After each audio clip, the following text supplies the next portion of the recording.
The air is warm and suspiciously fragrant in a way that makes your nose twitch before your eyes have even opened.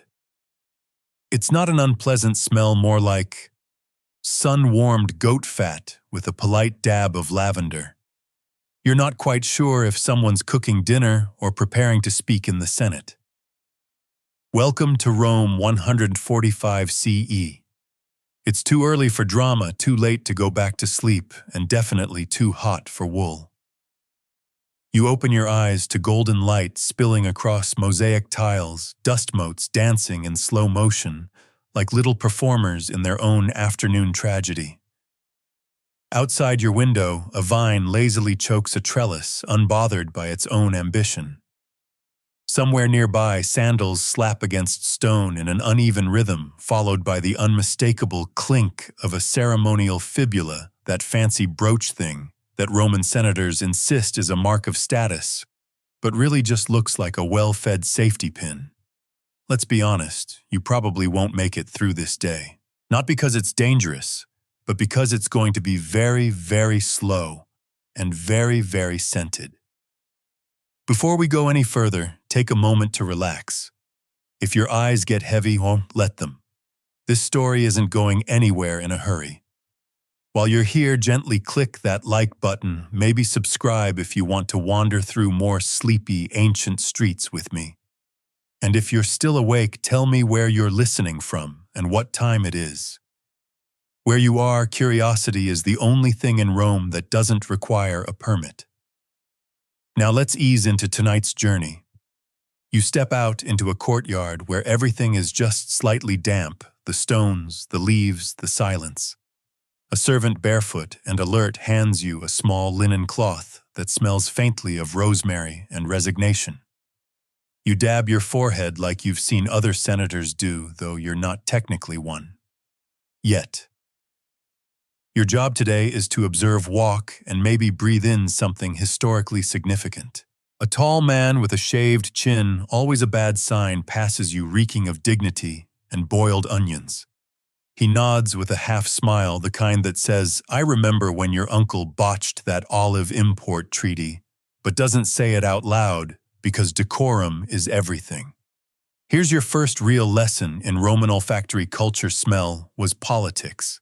Literally.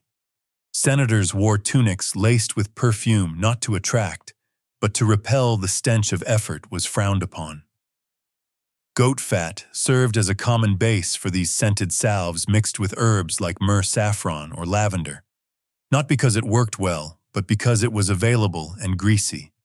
You make your way past a marble fountain that burbles with the enthusiasm of a mildly sarcastic friend. A boy is throwing flower petals into it, red-white, and something once purple. He looks up, squints, and says something about you not smelling quite right for a public figure. Ah, children, the ancient world's most reliable truth-tellers. Turning down a colonnaded walkway, you catch a glimpse of a woman fanning herself with what appears to be a dried palm frond dipped in camphor. Her expression is that of someone who has been listening to bad Latin poetry for hours and is now planning her escape via metaphor. The smell drifting from her skin is a mix of almond oil and quiet resentment. There's a low hum to the forum today, not loud enough to be conversation, not quiet enough to be peace. Vendors mutter half-heartedly about olives and eels, while others carry trays of amphorae filled with oils, some medicinal, some mysterious, and at least one labeled only with the symbol for "Do not open near fire." Historians still debate whether Roman perfumes were truly pleasant by modern standards, or simply tolerated because they masked the bigger issues, like the fact that bathing daily was a luxury, not a given. You finally reach the Curia Julia, the Senate house, where the true bouquet of empire resides. A guard at the door raises an eyebrow, but lets you in because your tunic is white and you look like you have opinions. Inside, rows of senators murmur to one another, each cloaked in the same dignified stench, goat fat crushed rose petals, and if he's feeling fancy, a hint of frankincense. The room is thick with old power and older sweat. You sit near the back where the marble is cooler and the dialogue more tolerable. A pigeon flutters above you and settles into the rafters, perfectly disinterested in policy. And just as your eyes begin to glaze, a senator clears his throat and begins speaking about grain shortages in Sicily. His voice is stern, perfumed with the sort of confidence only a man in sandals and 14 rings can summon. You nod slow and deliberate, pretending to follow, but really focusing on the wax seal dangling from his scroll.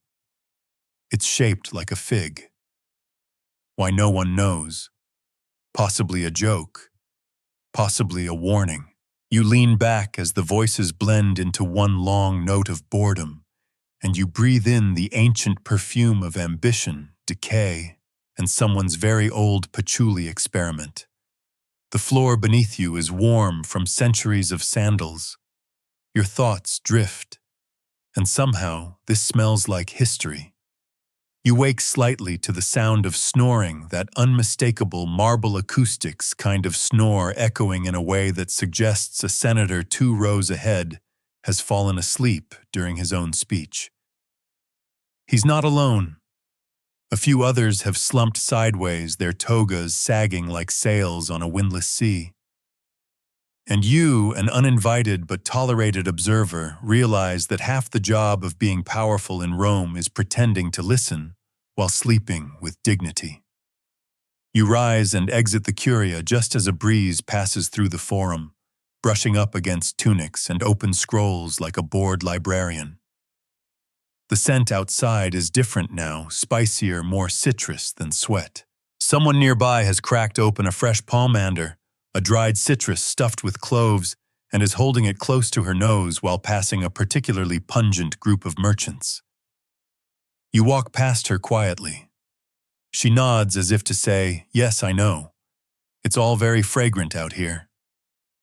At the edge of the forum, an elderly apothecary with eyes like teacups is arranging small clay jars on a folding table. He waves you over. "You look like someone who wants to smell more powerful," he says, handing you a pot, labeled Unguentum Senatorius. Inside, goat fat, bay leaves, and a crushed pearl or two, possibly fake. Possibly not. You nod politely and decline. As you turn away, he mutters, "They all come back. You will not." Probably. One obscure tidbit you didn't expect today: Roman elites sometimes wore sachets of perfume around their necks, or even stitched them into their sleeves. Tiny cloth packets filled with herbs, petals, and sometimes dried dung from sacred goats thought to bless the air with fertility. Historians aren't entirely sure this practice was widespread, or just one of those eccentric habits that caught on after a minor poet described it romantically. You head toward the Palatine Hill, stepping over a dropped oil flask and dodging a group of philosophers debating loudly whether figs are better than plums. A nearby cat, clearly unimpressed with the fruit discourse, stretches across the sun-warmed steps and yawns with imperial indifference. Halfway up the hill, a breeze carries the distant scent of pine resin and baking bread. You pause. Finally, something that doesn't smell like someone's elbow crease. You sit on a smooth stone bench under a laurel tree, close your eyes, and imagine Rome without people. Just stone and sky and soft smells. No goat fat. No drama. But alas, footsteps approach. A young senator in training plops beside you, loudly unwrapping a beeswax scroll and complaining about toga starch. He smells aggressively of anise seed and ambition. You nod slowly, as one does when deeply uninterested but trapped in a conversation anyway. He launches into a long story about his uncle's perfumed sandals, apparently soaked in lily water, which made dogs follow him everywhere. You manage a chuckle, but your thoughts drift again, this time to the rooftops you saw earlier. Remember the curved terracotta ones? One of them had ivy creeping down like it was eavesdropping on the family inside. Probably was. You rise again, excuse yourself from Sandal Boy, and wander back down into the shade. The scent shifts again, a blend of wet stone horsehair and the faint memory of wine. Rome is never just one smell. It's a layer cake of intentions, anxieties, and citrus zest.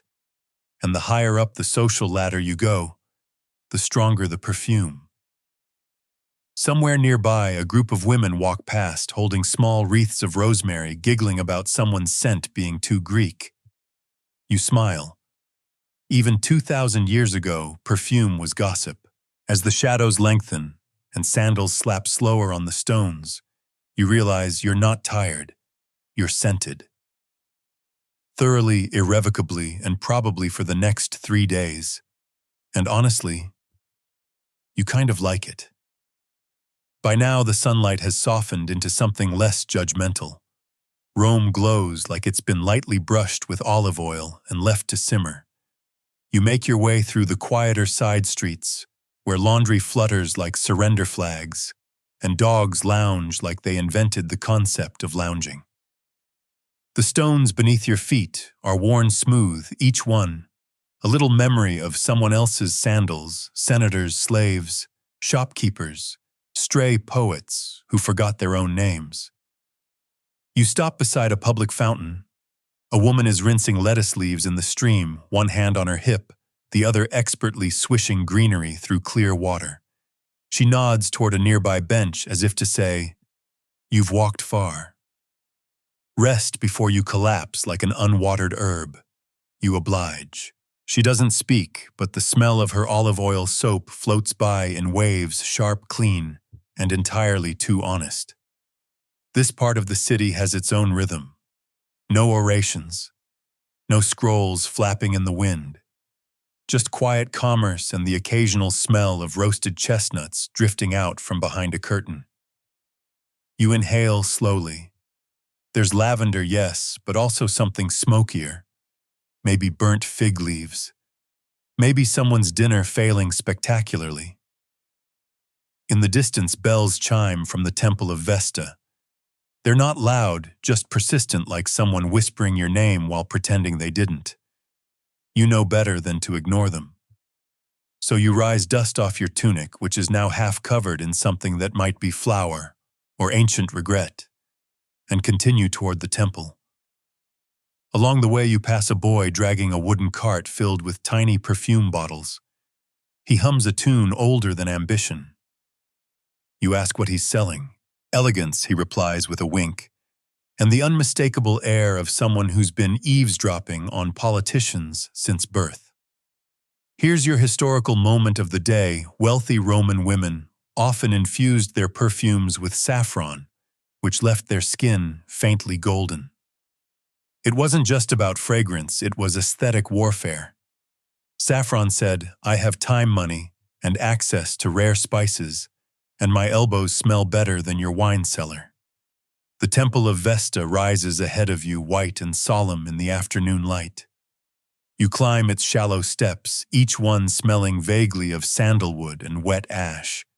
Inside, the eternal flame flickers in defiance of everything, including drafts and budget cuts. A priestess passes you without looking up, her robes trailing incense like a comet tail. She smells of discipline, and also somehow of rain. You sit near the flame, careful not to breathe too loud. This is sacred ground, or at least sacred scented ground. The air here doesn't just carry perfume, it carries memory. You can practically hear the hundreds of whispered prayers, the sandal scuffs, the barely contained giggles of teenage novices trying not to drop hot coals.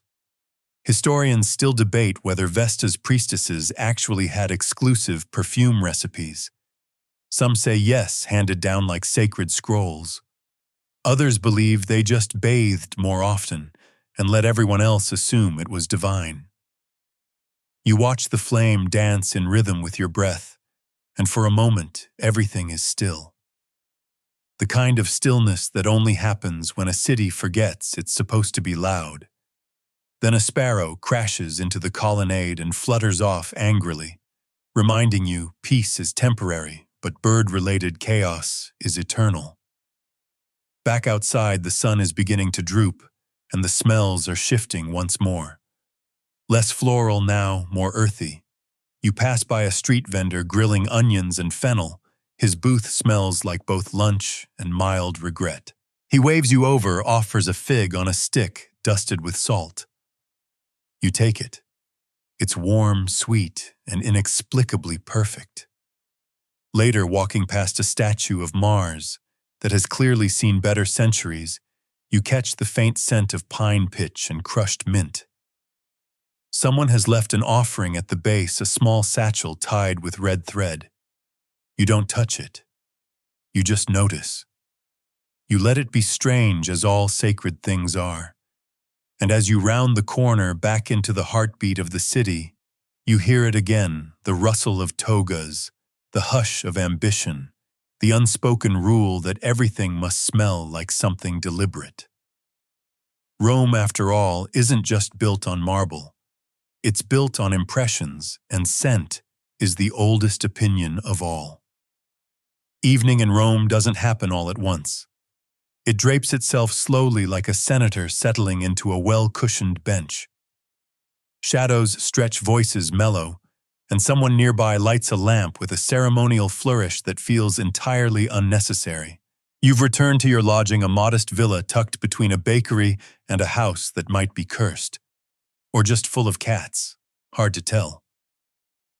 Inside, the air is thick with lavender steam and ambition. A servant has prepared a bath, and by prepared we mean dumped a few flower petals into lukewarm water and lit a candle that smells vaguely of stale poetry. You strip down, sink in, and sigh. The warmth presses into your bones like a patient historian asking no questions but remembering everything. You float, not physically but mentally drifting on the slow current of Roman twilight. Somewhere outside, a flute plays a song that may or may not be in tune. You're too relaxed to care. The candle sputters once, then steadies. The scent is now less stale poetry and more like melted beeswax with dreams of citrus.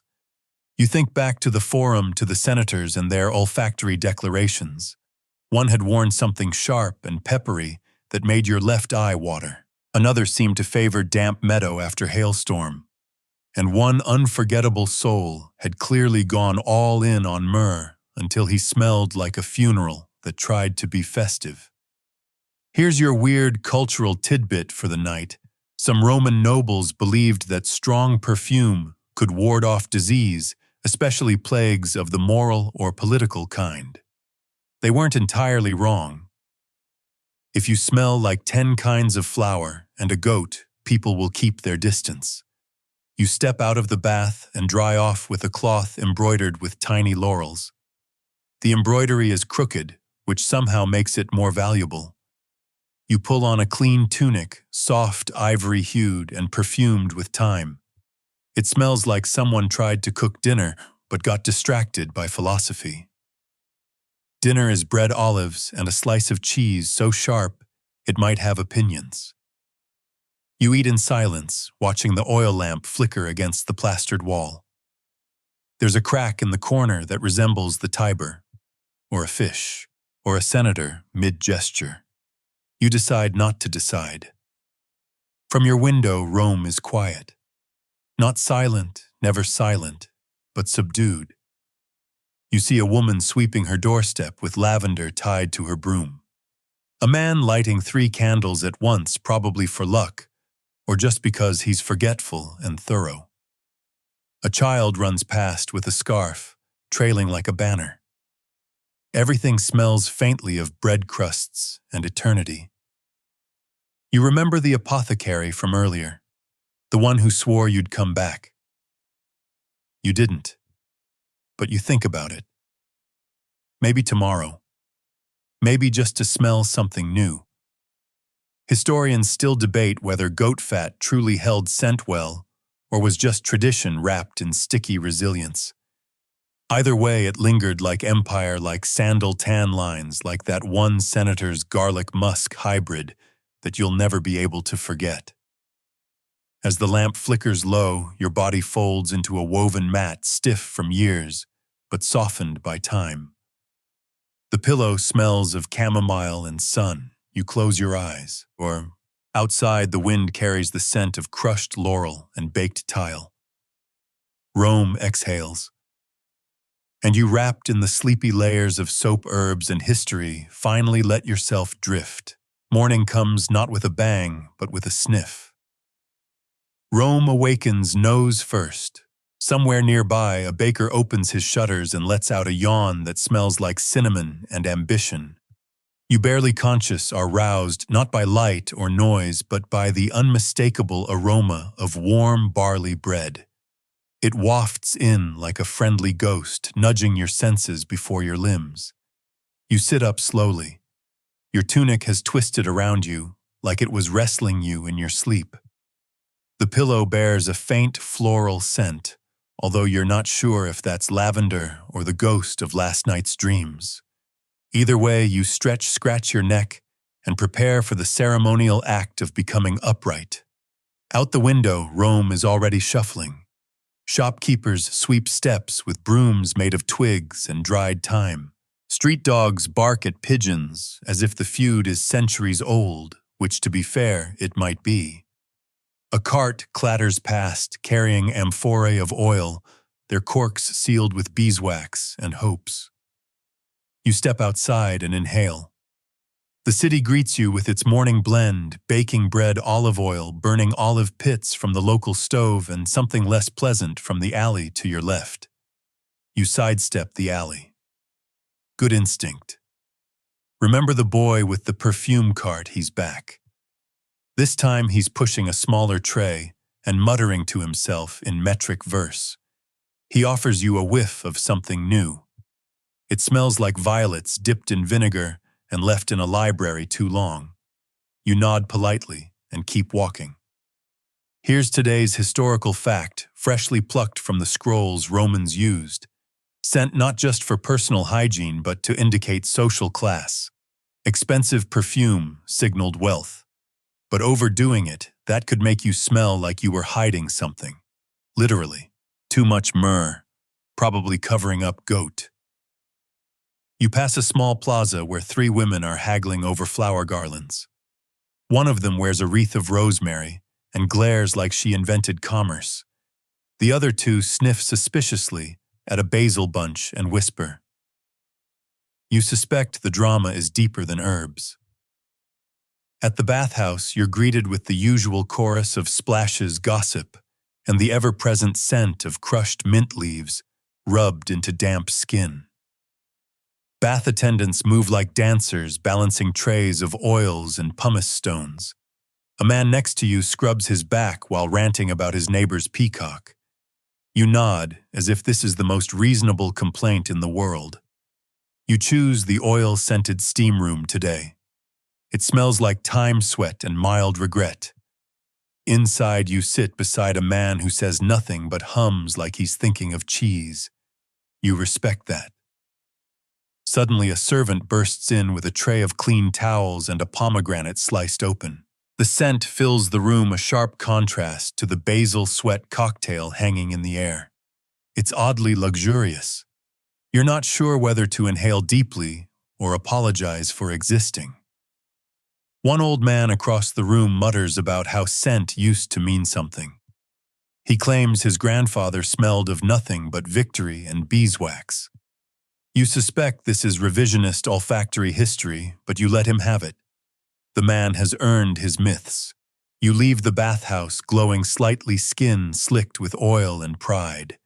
You smell like time with a back note of confidence. On the street, people glance at you with mild approval. A woman selling fish nods once.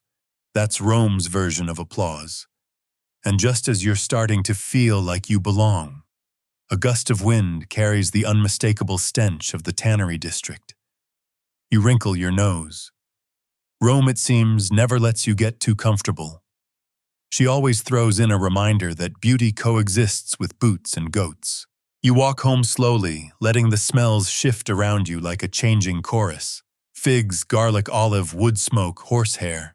A perfume you can't name but know you'll never forget. And above it all, the faint whiff of lavender and ambition. By midday, Rome is a stew, a hot, fragrant, slightly chaotic stew. The sun bears down like a tax collector. Even the statues look sweaty.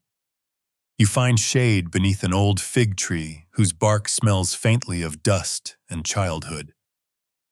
Nearby, a pair of street musicians play a tune that sounds like it's trying to remember the melody, but keeps getting distracted. You fan yourself with a palm leaf given to you by a cheerful man selling clay beads. The leaf smells vaguely of oranges and discontent. A woman next to you has doused herself in so much rose water, you wonder if she's hiding from bees or suitors. In the heart of the forum, it's business as usual. Shouts rise like incense. Merchants call out to passers-by, each with a different scented tactic. One burns cinnamon bark near his stall, another waves fennel fronds like banners. You catch a whiff of anise, followed by the scent of something suspiciously like burned bread crust. Here's your obscure tidbit of the day. Some Roman senators carried scented handkerchiefs and would dramatically wave them under their noses during public speeches.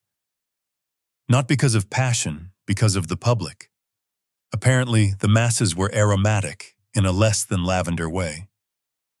You watch a senator do exactly that, stand on a podium gesture with grandeur, then pause to inhale his own rose-soaked kerchief like it's oxygen. It's hard to say whether he's passionate or just trying not to smell the crowd. You walk past a library where someone has clearly spilled ink mixed with cloves. The scent trails you for 3 streets. On one corner, a poet loudly proclaims his new ode to a woman who smelled like thunder. The crowd pretends not to listen, but leans slightly closer. Midway through the plaza, you stumble upon a perfume seller giving a demonstration. He splashes something on a stone and invites everyone to sniff. It smells like pine sandalwood and mild confidence. A child says it smells like his uncle's couch. Everyone nods solemnly. Historians still debate whether Roman perfumes were layered intentionally or just a result of enthusiastic experimentation. Some argue they were masters of blending. Others think they just had no chill. You buy a small bottle. The vendor insists it's what Mars would wear on a date. You're skeptical, but it does have a nice citrus kick. You tuck it into your satchel and move on now, trailing a faint aura of myth and marketing. Back home, you open the shutters. The room is cool and dim. You place the perfume on the shelf beside a bowl of dried rose petals and a fig that's been sitting there so long it might be a philosopher now. As you lie back on your mat, you realize you can't smell yourself anymore. Not because you're unscented, but because your nose has gone on strike. Overexposure. Olfactory fatigue. Rome is a sensory marathon, and you've hit mile 20. You close your eyes, and in the background, the city hums oils warming in clay pots, fig leaves rustling, someone somewhere spilling wine and cursing fate. And through it all, you smell like someone who truly belongs here now. Evening tiptoes in again, as it always does, soft-footed sly, and smelling faintly of roasted lentils and rain on limestone. You sit beneath the same fig tree you passed this morning, and its shadow feels longer, wiser, slightly more judgmental. Somewhere close, a lyre plays a slow, unsure melody, like someone trying to remember how to be peaceful. The city exhales. You can hear it. Doors creak closed. Market stalls are swept, tied down, and left to sleep. The forum's noise shrinks to whispers. Even the pigeons seem too tired to pretend they own the place. You walk past a fountain now glowing gold in the last sun. A girl leans over its edge, combing her hair with fingers that smell of rosemary oil. She hums a lullaby about the moon, the sea, and something to do with cucumbers. You're not sure. Ancient lyrics are tricky. You stroll slowly, Rome demands it. The streets at this hour are made for soft footsteps and half-finished thoughts. You catch smells like catching butterflies, a fig split open on a windowsill, oil from a flickering lamp, beeswax melted into someone's sandals. There's a small theater nearby. Tonight they're performing a tragicomedy about a senator who loses his toga and his mind in the same afternoon. It's based on a true story, apparently. The audience smells like anticipation sweat and garum, which, if you've never met it, is a fermented fish sauce beloved and feared across the empire. Some say the scent brings luck. Others say it brings nausea.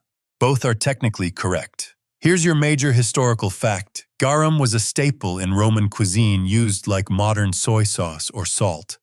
It was made by fermenting fish innards in vats and was so valuable that entire production towns sprung up along the coast to make it. And here's a bonus weird tidbit. Elite Romans often carried their own spice sachets, tiny scented pouches tied to their belts stuffed with crushed petals, cinnamon bark, and occasionally powdered ostrich eggshells. The eggshell apparently was believed to catch bad smells, which is a polite way of saying you reek less when wearing poultry dust. You find yourself once again on that familiar street, the one with the crooked statue and the perpetually annoyed cat. The cat's still there, still annoyed, still curled beside a brazier puffing out cedar smoke. You nod to each other like old co-workers. A couple passes you dressed finely. He smells of almonds and ambition. She smells like sandalwood and something bitter, possibly her opinion of him. They don't speak. They glide. You stop near the bakery that tempted you this morning. The window's dark now, but the walls still breathe warm flour and fennel. A stone bench nearby has absorbed centuries of conversation and possibly soup. You sit. The stone is cold. You like that. Above, someone lights a lantern, then another, like stars deciding they want to turn on Earth. The air grows thicker with wood smoke, rosemary, and night. Historians still debate whether Roman houses truly smelled as sweet as literature suggests. Some scrolls describe rooms drenched in lavender and musk, while others reference chamber pots that could walk on their own. As with most things, depends on the address. You rise following the smell of honey cakes cooling on a windowsill. You don't take one. You just appreciate it.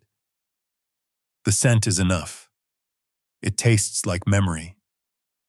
Your room awaits dim quiet and filled with soft smells. You light a candle. It flares once, then settles. You lie down.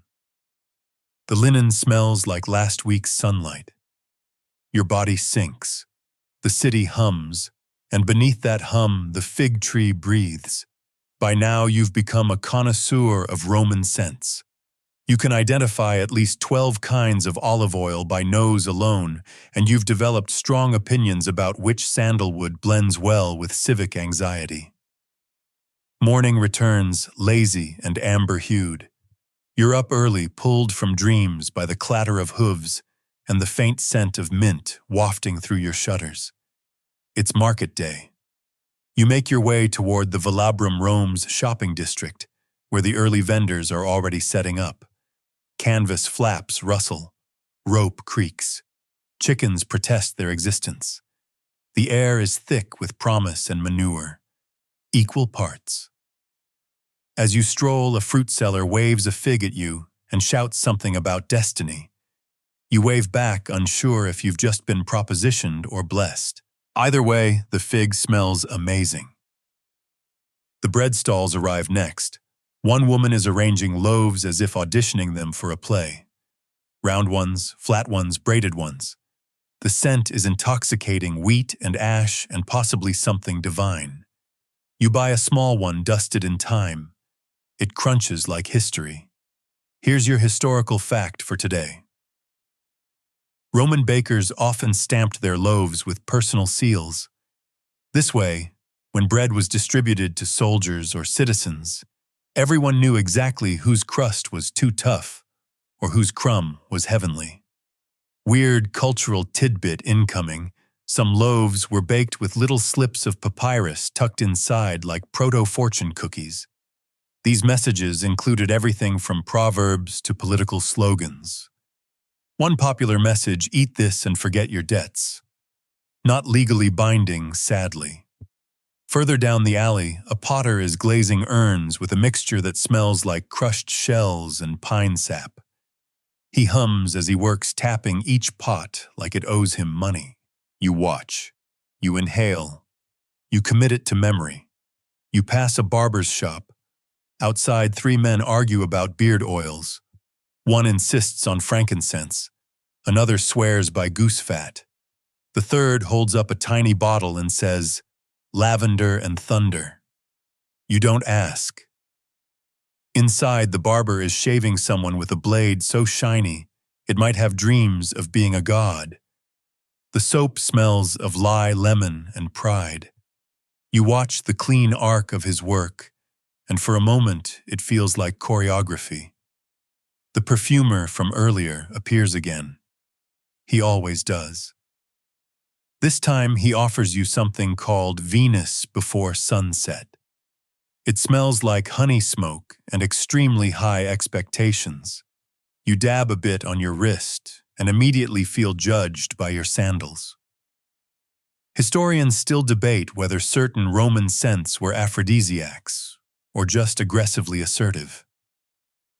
Some texts say certain oils could draw love from stone. Others say they just caused sneezing.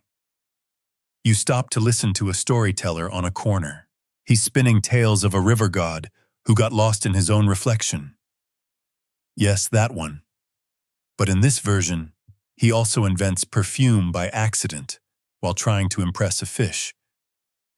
The kids laugh. The adults pretend not to. You linger. As noon leans in, the heat builds. The air thickens with the scent of dust, sweat, and lemon leaves. You retreat into a shaded archway. A boy passes balancing a tray of rosewater jellies. The tray tips. One falls.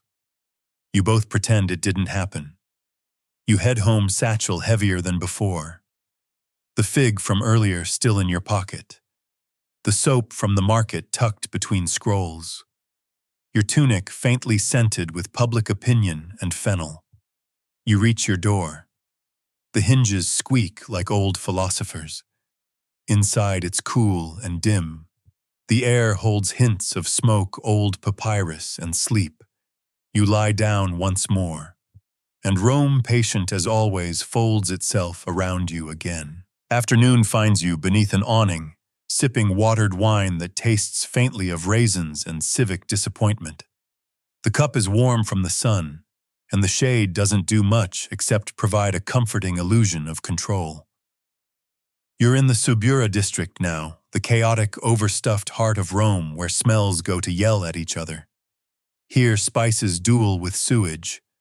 Rosemary spars with rain-damp wool. A butcher 2 stalls down is hacking something unidentifiable with such gusto you wonder if he's making music. A cat watches unimpressed. You fan yourself with yesterday's bread wrapper and marvel at how the scent lingers. There's something eternal about Roman wheat. It always smells like effort. Behind you, a fishmonger argues with a customer about the age of an eel. No one wins. The eel certainly doesn't. Your major historical fact today is that the Subura was a densely packed neighborhood home to everyone from poets and prostitutes to senators' cousins who'd fallen on hard times. Its streets were narrow, its people lively, and its scent profile aggressively layered. An old woman beside you pours a few drops of rosewater into her sandals. You glance, she shrugs.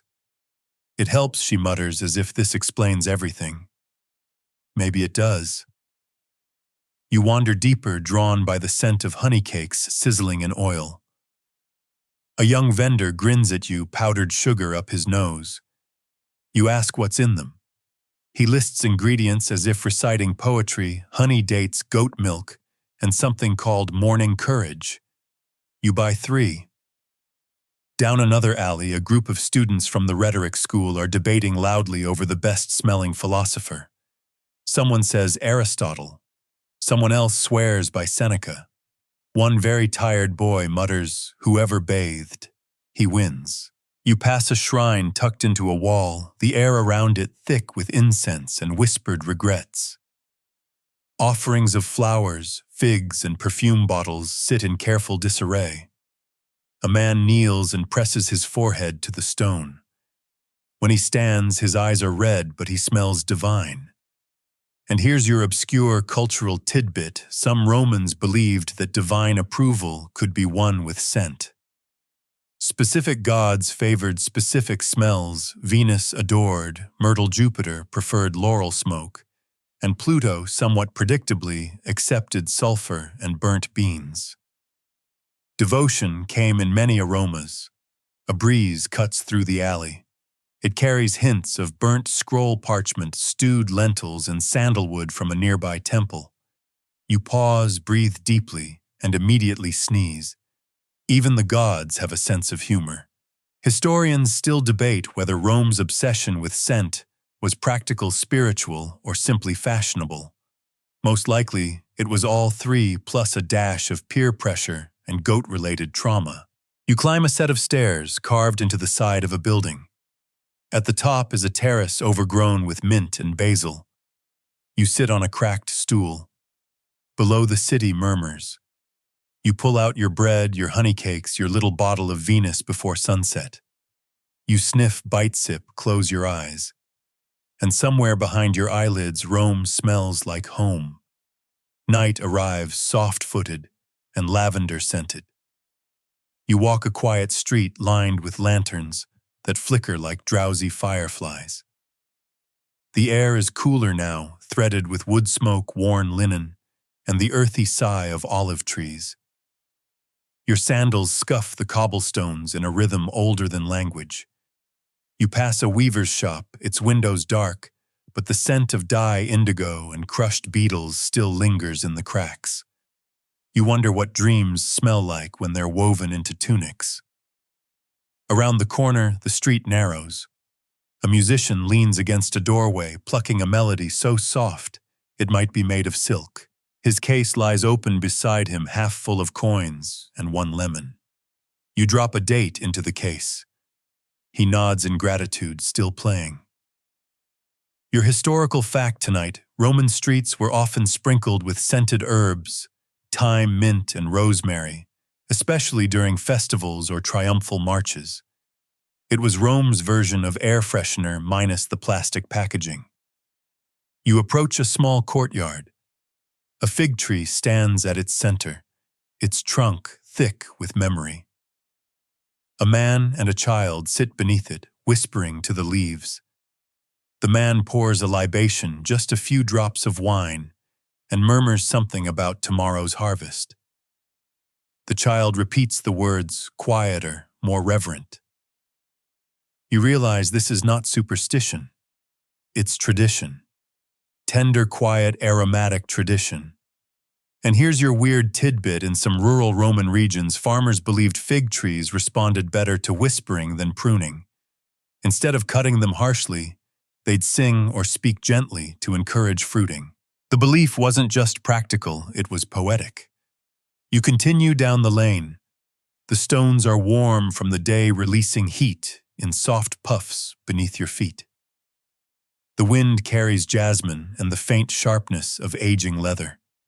You pass a bakery long closed, but the walls still hum with flour and spice. A moth dances in the lantern light. Somewhere nearby, a couple laughs, the sound mixing with the scent of wine and crushed apricots. You pause by a doorway where an amphora rests. From within, the scent of olive oil, garlic, and what might be hope wafts upward. You resist the urge to open it further. Some things should remain mysterious. Historians still debate whether Romans actually believed in the emotional lives of their trees, or whether this was poetic language taken too literally by modern readers. Either way, fig trees got talked to, and sometimes they talked back with fruit. You reach your own doorway. The wood smells of smoke and citrus. Inside, the lamp still burns. Your satchel rests by the wall. Your sandals sigh as you take them off. You pour a little water into the clay basin. Wash your hands. The soap is nearly gone, worn thin by use and by time. It smells faintly of lavender salt and ritual. You lie down, candlelight playing softly on the wall. The scent of night fills your lungs. The fig tree in the courtyard rustles once, as if saying good night. And you fall asleep gently into a city that never stops smelling like stories. You wake to the sound of a wooden spoon tapping the edge of a ceramic pot. It's rhythmic, methodical, someone's mother preparing lentils with the kind of determination that could win a whoop. The scent seeps through the wall onions, caramelizing in olive oil, a hint of sage, a whisper of bay leaf. You stretch. Your back creaks like an old door. Rome stretches with you. Today the light is buttery and slow, leaking across rooftops like spilled wine. You dress with the efficiency of someone who knows their tunic will smell like the street within 20 minutes anyway. Outside, the world has already begun to simmer. You head toward the baths. Because yes, you smell like sleep sandals and possibly regret, and that combination is frowned upon even by Rome's forgiving standards. Your historical fact today, Roman public baths weren't just places to get clean. They were social arenas, business hubs, and sometimes even temples. People met friends, negotiated deals, listened to poets, gossiped, and occasionally just sat in hot water until they forgot what day it was. The street to the baths curves past a butcher shop where the scent of thyme-rubbed lamb mingles awkwardly with the less poetic reality of early morning entrails. A woman walks by with a basket of apples. You catch cinnamon and vinegar on her robe. Either she's been preserving fruit, or she's very committed to autumn. As you approach the therme, the air changes. Warmer, wetter, echoing with laughter and splashes. The entrance smells like cedarwood, damp towels, and ambition. You pay your tiny entrance fee, 2 sestertii, and a polite nod, and slip into a room of soft murmurs and steamy fog. The changing room smells of oil and conversation. You hand your belongings to an attendant who looks 12 but carries himself like he owns the Senate. He stores your things in a cubbyhole with practiced grace. You suspect he knows everyone's secrets. You step into the caldarium first, the hot room. It hits you like a scented wall. Eucalyptus leaves floating in a basin. Mineral steam, a bit of melting beeswax from someone's hair pomade. Your pores open in protest. Then surrender. Beside you, 2 men argue about who makes the best rose oil in the city. One swears by a vendor near the Tiber. The other insists on a stall near the Temple of Fortuna. They don't agree, but they both leave smelling like they were hugged by a garden. Now your weird cultural tidbit. Some Romans believed that bathing while wearing a garland of laurel improved memory. So yes, imagine lounging in steaming pools with a leaf crown trying to recall your grocery list. You move to the tepidarium next. Warm but not aggressive. The sort of room that feels like it's listening to your thoughts. You sit on a stone bench, slick with time, and someone pours perfumed water over hot stones. The hiss smells like orange blossoms and yesterday's arguments. A young man near you is applying a paste made of crushed almonds and honey to his arms. You ask what it's for. He says love without looking up. You nod like that answers everything. Historians still debate whether these pastes and scented oils were genuinely believed to affect emotions, or whether people just liked smelling nice enough to be kissed in public. Either way, it worked often enough to become tradition. After the frigidarium, the cold plunge that makes you question your choices, you dry off with a towel that smells faintly of thyme and someone else's cologne. You don't mind. Back on the street, your skin steams a little in the sun. The scent of oil clings to you, sweet, musky, possibly irresistible. A passing dog seems intrigued. You walk slower now, softer. You feel less like a person and more like a warm, fragrant cloud. You stop at a fig vendor. He says you smell like wealth. You buy 2 figs. Everyone wins, and Rome, always watching, seems to smile. By afternoon, the city has curled into itself like a cat full of bread. Shadows stretch. The light slouches. People speak in lower tones as though volume might anger the heat. You wander toward the Palatine Hill, where the old villas perch like aging aristocrats too proud to admit they need repairs. The air here is different, cooler, scented with pine needles, ancient stone, and privilege. The path winds through gardens where marble statues look surprised to still be standing. You pass under a trellis, heavy with grapes.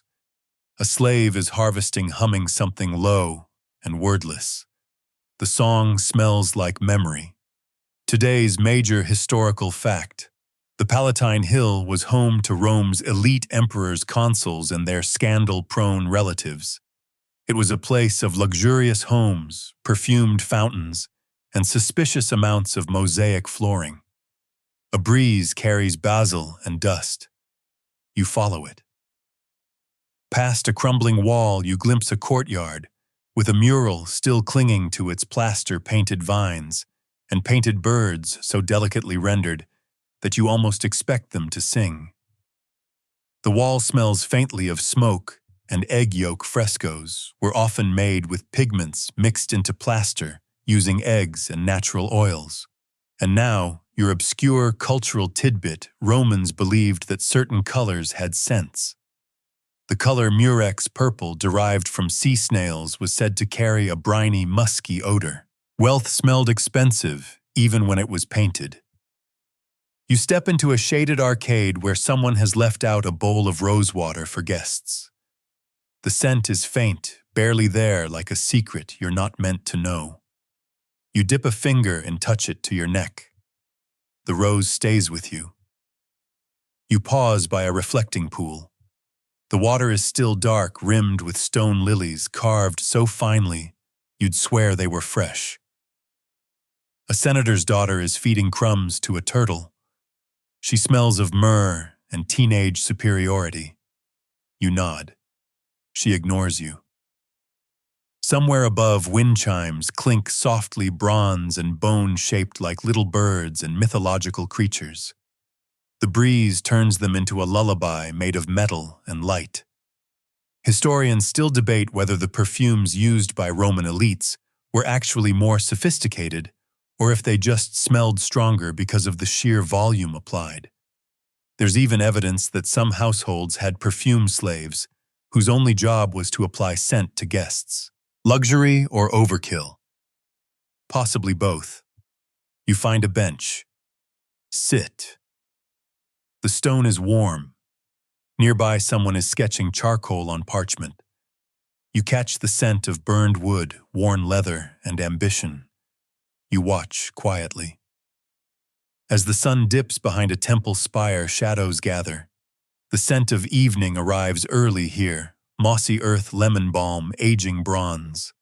A servant walks past, carrying a tray of fig syrup and tiny spoons. You do not resist.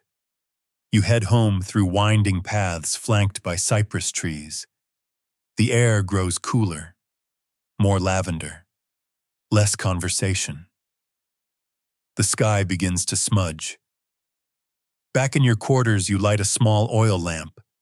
It smells like olives and fire and the start of a dream. You stretch out on your sleeping mat. The linen cools your skin. You exhale slowly. And again. The silence is full of scent, and the fig tree outside. It whispers good night once more. Morning returns, not with a trumpet, but with the cautious sigh of a broom brushing sand from a threshold. The city stirs like a theater troupe before a matinee, yawning, stretching, smelling faintly of old sweat, boiled grain, and showmanship. You rise slowly, as if you've been fossilized in olive oil. The blanket smells like sleep, like your own skin mixed with yesterday's lavender. Outside pigeons conduct their daily performance, cooing with the determination of unpaid interns. Today's path leads you north past the old aqueducts that rise across the city like ribs of a sleeping god. Their arches cut against the sky with effortless dignity, and beneath them flows not water, but the scent of time mineral dust, wildflowers, distant fires, and moss. Your historical fact today: Rome's aqueduct system supplied over 1 million cubic meters of water per day to the city during the empire's peak. That's enough to fill 400 Olympic pools. Though Romans didn't swim laps, they mostly just argued while soaking. You pass a public fountain carved in the shape of a lion's mouth. Water gurgles out, and with it the perfume of cold stone and iron. A child dips her hands in and giggles. Her mother smells like barley goat's milk and quiet resilience. A man beside the fountain is brushing crushed mint on his teeth. You watch. He offers you a sprig. You chew politely. It's sharp green and tastes like clarity until it doesn't. Apparently, this one also contains vinegar. Obscure cultural tidbit of the day: Romans believed strong smells, especially acidic or bitter ones, could reboot your health or mind. Vinegar was used not just for cleaning, but also as a pick-me-up. A whiff of vinegar was thought to revive the faint-hearted, or just make you regret fainting in the first place. You follow a narrow road that winds past bakeries. The scent here is legendary burnt crust fig jam flour, still hovering in the air like benevolent ghosts. You stop to watch a baker press little sesame seeds into dough with his thumb. He whistles a tune about Saturn, apparently the god of golden loaves. Someone nearby spills a jar of garum fermented fish sauce, and for a brief moment, history holds its breath. The smell is ferocious, biblical, unforgettable. The culprit apologizes with a kind of Roman shrug that says, "It builds character." You move on. You climb a hill that was once a fire watchtower. From the top, Rome spreads below you like a sleeping beast made of rooftops, columns, and the occasional terrified chicken. The wind up here brings clarity, pine resin, laundry soap, wine-soaked stone, and the ghost of 1,000 conversations. You sit beside a soldier who's off duty. He eats olives one at a time and smells like iron and lavender. Perhaps a bathhouse romance went well. He nods toward the horizon. "Smell that?" he asks. You inhale. There's something odd. Spiced honey, maybe, or cinnamon bark being boiled. He grins. Incense festival in the Forum. You should go before it turns into politics.